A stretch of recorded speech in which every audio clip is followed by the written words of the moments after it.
কিন্তু এই সব কিছুর আগে সময় হয়ে গেছে আমাদের এভরিডে হিরো স্ট্র্যান্ডের, যেখানে আমরা পরিচিত হব এমন একজন সাধারণ ব্যক্তির সাথে যিনি কিছু অসাধারণ কাজ করছেন।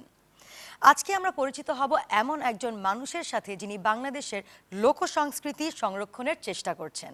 Let us meet folk collector Saymon Zakaria.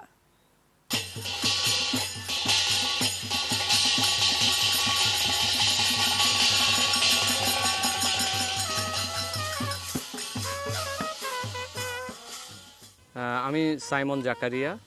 আমি মূলত একজন সৃজনশীল লেখক, কবিতা, গান, নাটক এইসব লিখি, পাশাপাশি ফোকলোর সংগ্রহ করি।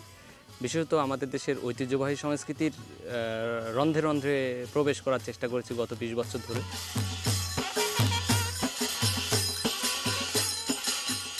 ফোকলোর চর্চা অর্থাৎ এই দেশের যে ঐতিহ্যবাহী সংস্কৃতি, সেই সংস্কৃতির ভিতরে একদিকে আছে গান, একদিকে আছে লোকনাট্য, একদিকে আছে লোকনৃত্য, ভাবসঙ্গীত, এই সবগুলোকে আমি পর্যবেক্ষণ করি এবং সংগ্রহ করি, সংরক্ষণ করি। সেগুলোকে সাধারণ জনগোষ্ঠীর কাছে পৌঁছে দেওয়ার জন্য পত্রিকায় লিখি।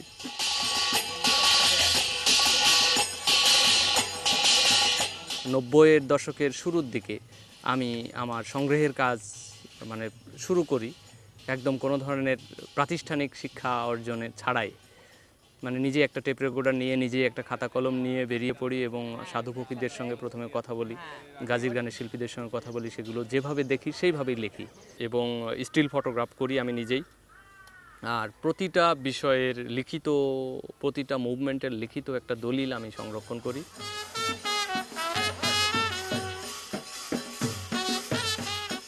আসলে বাংলাদেশের ফোকলোরে, সেটা গান বলেন, নাচ বলেন, নাটক বলেন, কোনো কিছুই কিন্তু শুধু চিত্ত বিনোদনের জন্য না, তার সঙ্গে একটা দর্শন যুক্ত আছে, জীবনের একটা প্রচণ্ড আকাঙ্ক্ষা যুক্ত আছে।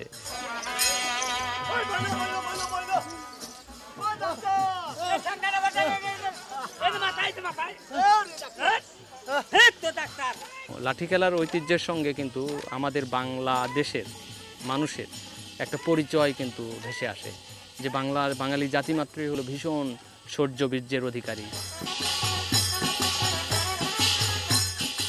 এটা মনে করি আমার কাজের ক্ষেত্রে একটা বড় ধরনের অর্জন আমার নিজের কাছে। প্রণমোহী বঙ্গমাতা রাজশাহী বিশ্ববিদ্যালয়ে ফোকলোর বিভাগে, নাট্যকলা বিভাগে পাঠ্য এবং রবীন্দ্রভারতী বিশ্ববিদ্যালয়ে পাঠ্য নাট্যকলা বিভাগে।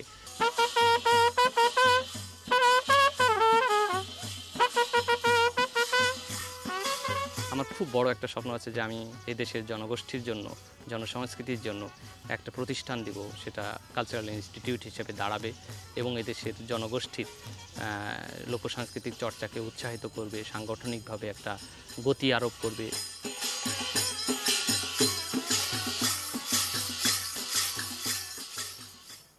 আসলে এটা ভাবতেই ভালো লাগছে যে একজন এত প্যাশনের সাথে আমাদের লোক সংস্কৃতি বাঁচিয়ে রাখার চেষ্টা করছেন।